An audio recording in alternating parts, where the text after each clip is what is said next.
Capernaum is one of the cities in the Bible that we learned when we were over there is one of the most mentioned in the Bible because Jesus spent so much time and so much of his teaching in and around Capernaum and around the Sea of Galilee. And I think one of the blessings for us was to be in that area, and hopefully you'll get a flavor of the pictures in that area as we get to that point. So I think if you talk to each of us, you would probably get a different answer if you asked the question, what was your biggest takeaway? What was your learning experience? Was it a life-changing event? I mean, that's what people ask me a lot of times. Was it a life-changing event?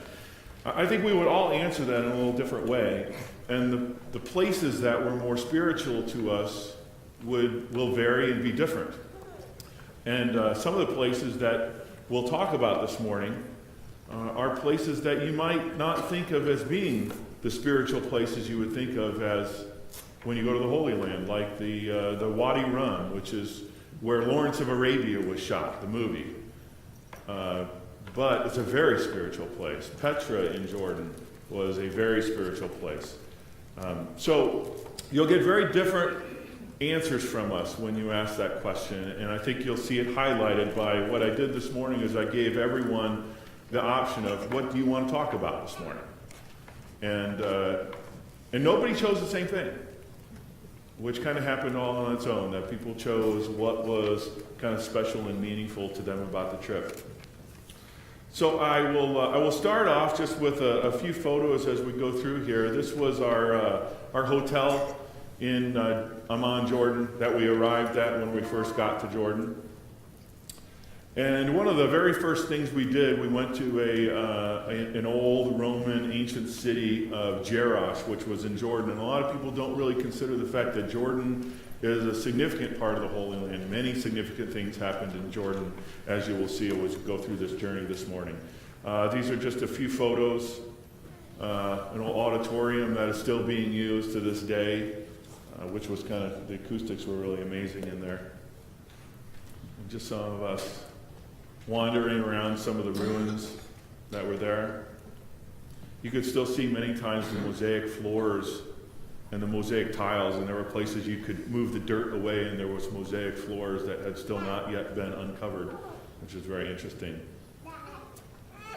And this was, I believe, this was on our way back to Amman, Jordan, and you can right there, you see the river down in that valley, that's the Jordan River.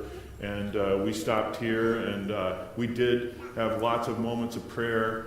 We started every morning with a prayer and a little service on the bus that usually took place that was led by a different person in the group every morning.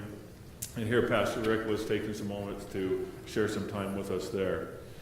So after we did that, we started off the next day and headed to a place called Madaba. Do you want to talk at all about what you saw there?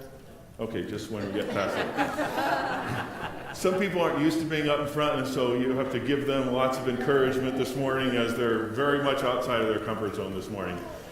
We went to a place on our way to Mount Nebo, which Marshall will talk about in a little bit, that was an old church built upon another church, built upon another church, and it has, here's a picture of Bonnie with a picture of the mosaic floor. What's left of it is one of the oldest mosaic maps of the Holy Land. And this is a picture of the map. In just a minute you'll see the actual church, and if you look closely you can see the difference in the floor where it's roped off there. And you can see that's what it looks like as a close-up. So a very beautiful mosaic floor and map that they've restored to as much as they could. And so at this point, we went from there and drove, as we started heading back into Israel. At this point, we were still in Jordan. And as we were heading into Israel, we stopped at Mount Nebo, which was on the way to Israel. And I'll turn this over to Marcia at this point. It's on right here. Okay.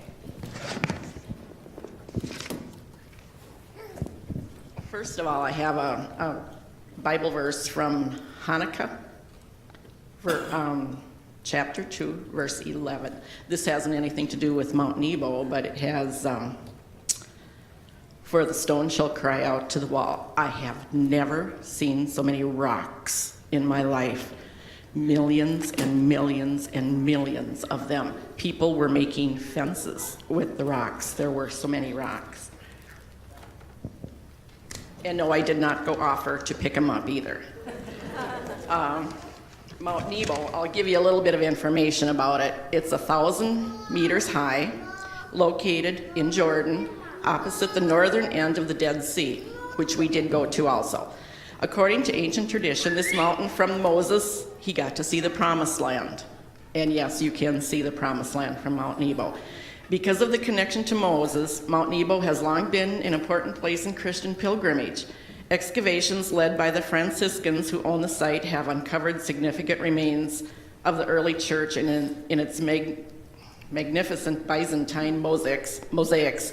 A simple modern shelter dedicated to Moses has been built over them, and they built over them and built over them and built over them many times to preserve them also. And in the Bible it says, when Moses climbed Mount Nebo from the plains of the Moab to the top of the Pagish across from Jericho, there the Lord showed him the whole land. Then the Lord said to him, this is the land I promised an oath to Abraham, Isaac, and Jacob, when I said, I will give it to your descendants. But I have let you see it with your eyes, but you will never cross into it. And then they wandered for 40 years. Mount Nebo was about 1,000 feet high. I would consider it a very tall hill, not a mountain, although we did end up doing switchbacks to get down to the bottom of Mount Nebo. According to the pictures there, this is how the people lived, and I can imagine wandering in the desert for 40 years, living just how these people are right now. We see many tents, many shelters, and that's how they lived. We did go from there to Jericho, and we had our first shawarma there, shawarma, our first sandwich of that culture there. It was amazing. We were in a very tiny little restaurant on the balcony, and we got to see the Zacchaeus tree. All of you remember Zacchaeus was a wee little man, and a wee little man was him. We got to see the commemorative one, not knowing it was positively that one. I'm probably not going into as much detail as Jeff would like on Mount Nebo. There's the Zacchaeus tree, and you can't go to it. It is got a shelter or a fence around it. But it was very interesting. We're all going, oh, we started singing the Zacchaeus song, you know. But very interesting, very worthwhile to go see. Can I add my few comments on the trip? Anything I want. Okay, and we could tell the moment we were into the Promised Land. You could see it from afar, and it was totally green. It was like desert, totally green. It was really something to see. And almost a deciding line when we're Mount Nebo, it was brown in a desert. We ate at a small restaurant. I already did go over that. And we all felt very safe. Everybody goes, oh, it must have been just terrible. You were unsafe. No, absolutely safe, no problems at all. Except we had a little bit of a question when we had border cross, and the 3 armed guards came on the bus several different times with machine guns. That was a little exciting. It was like, oh my gosh, where'd they go? And they were already off the bus. So it was just for our protection and their protection. And we did go out in the evenings. We had a very nice time. Nothing that anybody else wouldn't have ever done, but we enjoyed ourselves. We had a carriage ride around Aqaba, which to me was my favorite part of the whole trip. We saw a mosque, completely white. It looked like a ghost in the night. Totally beautiful, totally ethereal, and had a very nice time. I'd go again, but ask me in a few years. I wouldn't go next year. Thank you. This is a photo from the top of Mount Nebo, and you can see the little map there that maps out where everything is. And it was a little hazy that day, so you can't see in the picture a lot, but you can see all the way to the Mediterranean Sea from that. So it was, you know, as we were standing on the top of Mount Nebo, you could really see what God had showed Moses at that point. So after we did that, we went, this was on our way to Nazareth. We went into Nazareth, and There's the only picture that you're ever going to see of Marcia on a camel. But we did get her on that camel in Nazareth.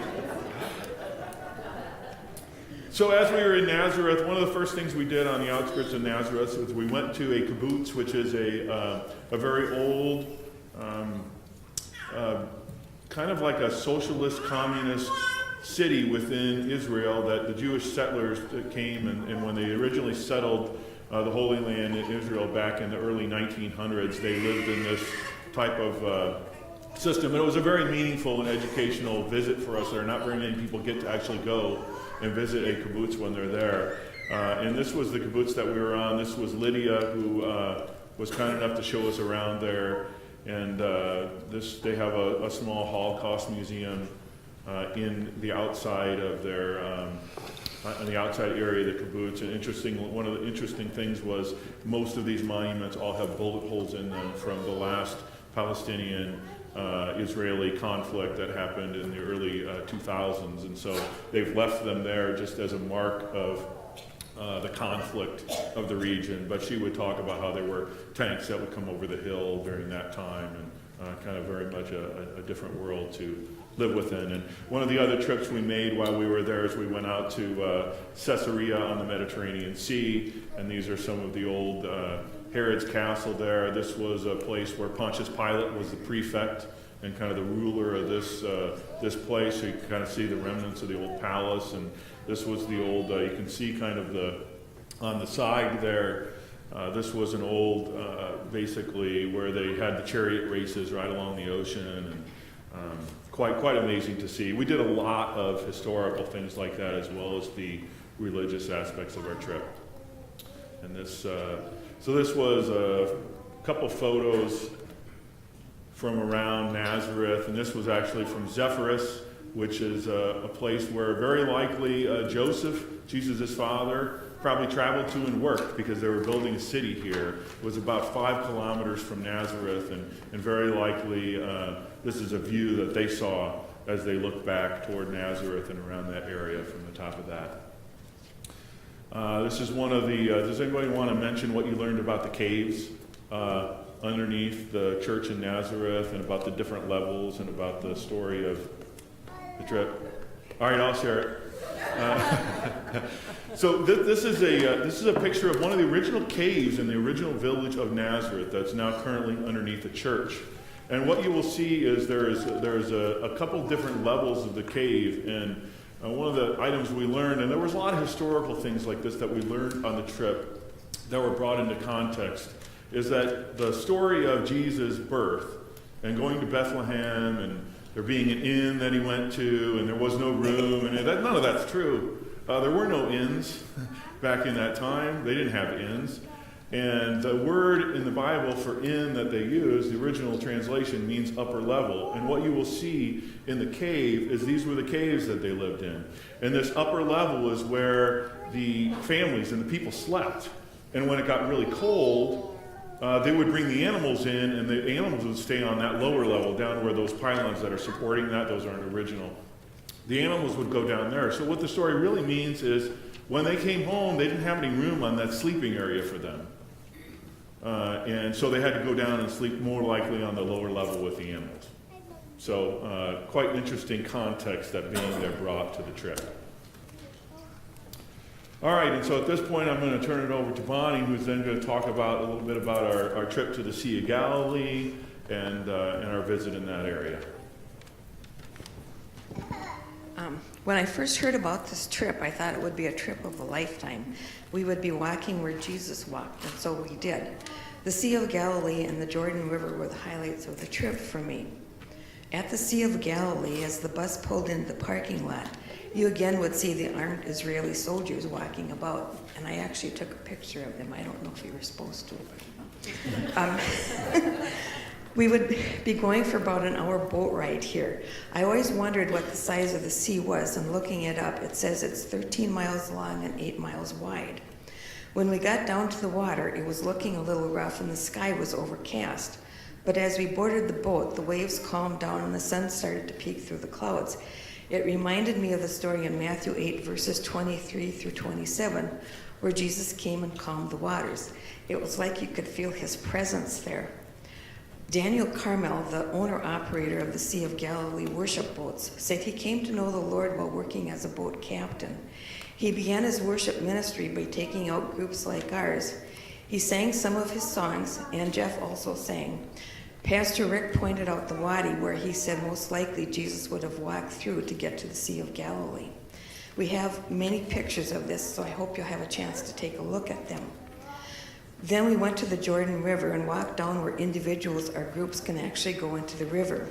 They give out white gowns so that you have dry clothing after you're in the river. Most importantly, this was where John baptized Jesus. The story is in Mark 1, verses 9 through 11, and it is written, "In those days, Jesus came from Nazareth of Galilee and was baptized by John in the Jordan. And just as he was coming up out of the water, he saw the heavens torn apart and the Spirit descending like a dove on him. And a voice came from heaven, 'You are my Son, the Beloved. With you I am well pleased.' There was also a man in the water, and he kept dunking himself. And I wished I had counted how many times he did this. It reminded me of the story in 2 Kings verse 14, where Naaman, the commander of the army of the king of Aram, had leprosy. Elijah had told him to go to the Jordan and immerse himself 7 times, and he would become clean. He did this and was made clean. We had the opportunity to reaffirm our baptism. Pastor Rick and Pastor Mark, who was part of our group from Chattanooga, Tennessee, knelt by the river, and we each went up and they blessed us with the water from the river. It touches a person's heart to know that you were where Jesus spent so much of his time. It was truly a memorial trip. Thank you, Bonnie. Just before we go on to our trip into Bethlehem, just a couple other comments. We also went up to the Mount of Beatitudes. We did many other things when we were in these areas. We just can't share them all here during this service. We did go to Capernaum, and the photos you see here are the old excavations of the city of Capernaum, as it very likely looked like, without the buildings being finished. But you can see all of the different homes and the walls of the homes and the city wall in the background as you go around. And this was the one place. It was weird. We got hailed on there out of nowhere, and it was one of the one of the things that you experience when you're there is that everybody's trying to make a buck off of where they live. And so they basically create a story of some event happened there. And in one of the photos you'll see is in Jerusalem. It says the birthplace of Mary, and I looked at Pastor Rick and I was like, how did that happen? Did she meet Joseph in Nazareth? And he's like, yeah, exactly. Because they do this. But this was the one place where there is a church built over Peter's, what they denote as Peter's home. And it was the one place where Pastor Rick said actually there is some really good historical evidence that it very likely could have been Peter's home, and maybe even also Jesus' home, because of some of the artifacts that they found and fishing things that they found, and that it was a venerated site from a very early time. So there are a lot of times when you go places, you have to take a little bit with a grain of salt whether this was actually where something happened, rather than this general vicinity. This probably happened. So as we left here, we drove up into Bethlehem. And once we went into Bethlehem, we had crossed over into the West Bank, so into the Palestinian territories, and we stayed in Bethlehem for four nights. There are just a few photos here of the city of Bethlehem. I put in here a couple pictures of the Herodium, which is one of the places Herod built, and actually is where he died and is buried, outside of Bethlehem. But I put them pictures in here. So there's a picture of it in the forefront. You see the kind of the square stones and the circle in the middle. This was, they say, was his pool, his swimming pool that he built for himself. And you'll see in most of these places that you go to, these old Roman cities, that they lived pretty good, and they were really amazing builders. This is kind of some of the interior of the Herodium from the top of that. I took a picture here because one of the most meaningful parts of the trip for me, outside of the spiritual aspect, was the learning that I did regarding the Israeli-Palestinian conflict of today and the history of that conflict. And what you'll see in the background here, all of those buildings, this is in Bethlehem, or right around the outskirts of Bethlehem, and this is just one of the Israeli settlements in the West Bank. And they're cities in amongst themselves, walled-off cities, that this one, I believe, was around 80,000 people. So when we as Americans hear the story of the Israeli settlements, we think of these little tents and camps, and they're not really like that. They are major metropolises among themselves.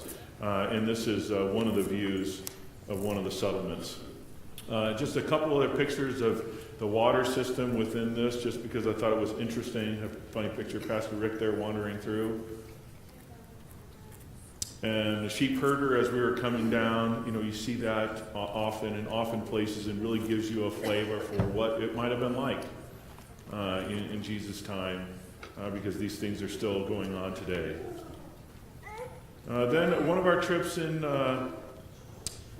Bethlehem, we went to, I think it was the Church of the Shepherds, and there were some very old olive trees in there. This is the Greek, get a feel for a Greek Orthodox church. Right, nothing went uncovered in the Greek Orthodox Church. There's icons and pictures everywhere. And this was one of the very, very old olive trees that we don't really know how old it was, but more than 1,000 years, I'm sure.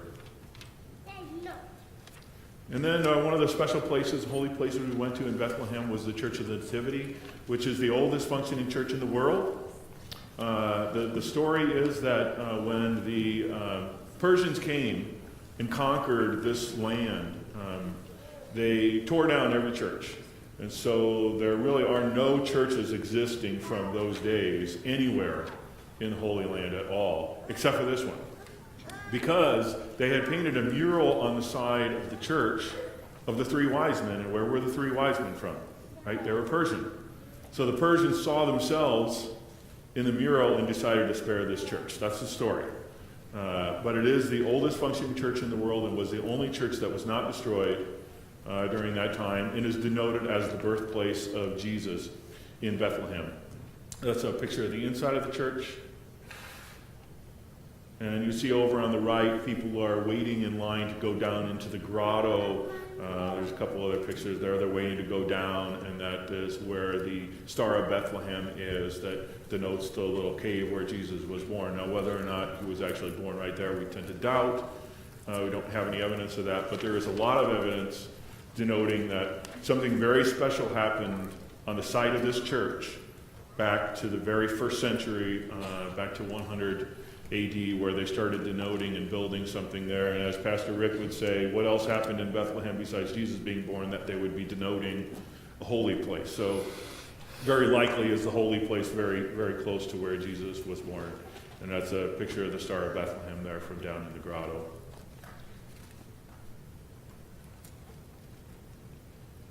Pastor Rick doing some teaching. If you'll notice, Pastor Rick has a collar on. For those of you that ever wanted to see Rick in a collar, this is the only time you're going to ever do it. Because he said there are certain places we went, when we went here and we were in Jerusalem, he wore his collar because he gets much less hassle from people in places that we're going to go to. He gets a lot more respect when we're there. It makes the trip a little easier.